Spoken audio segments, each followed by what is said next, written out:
Hello and welcome to Digital Guide 103, and today I'll be guiding you through how add your logo to your WIX website. If you find this information useful, please consider subscribing and hitting that like button below. To start off, you will need to be on your WIX website editor page. To add a logo to your home page of your website, you can go to the plus button on the left-hand side of the screen.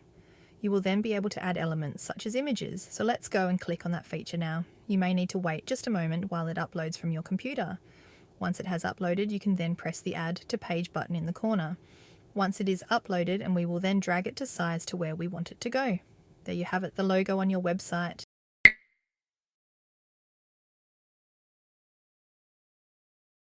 We will now go to our settings up the top of the site. Going down until you see Business Info, click on this. We will then scroll down again. And under General, there should be another box that says Business Info. If we click on this, it should take us to an area where we can upload a logo for your site. Now let's just do that and upload our logo here. And there you have it. That is how you add a logo to your WIX website.